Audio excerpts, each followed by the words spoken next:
నమస్కారం। ఈ రోజు 24వ వార్డులో ఏర్పాటు చేసిన ప్రజాపాలన వార్డు సభకి విచ్చేసిన ప్రజలందరికీ కూడా నా నమస్కారం తెలియజేస్తున్నాను। అలాగే ఈ మన వార్డు సభ ముఖ్య ఉద్దేశం వచ్చేసి మన 4 పథకాలను ప్రతి ఒక్కరికి అందించవలసిందిగా మన రాష్ట్ర ముఖ్యమంత్రి గారు మనకు సందేశాన్ని ఇచ్చారు।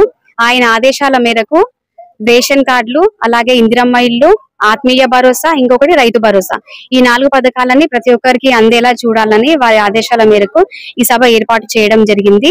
ఈ రోజు ముఖ్యంగా మొదటి విడతలో రేషన్ కార్డులో కొన్ని లబ్ధిదారుల పేర్లు తెలియజేయడం జరిగింది। అలాగే ఇందిరమ్మ ఇళ్లలో కూడా కొన్ని లబ్ధిదారులు పేర్లు తెలియజేయడం జరిగింది।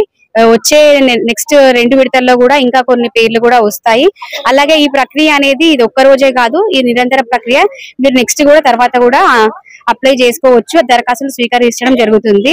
ఎవరైనా రేషన్ కార్డులు లేని వారు ఉంటే వారు కూడా మన మున్సిపల్ ఆఫీస్ లో గానీ మన వార్డు ఆఫీసులలో గానీ అప్లికేషన్స్ పెట్టుకోవాల్సిందిగా కోరుతున్నాను।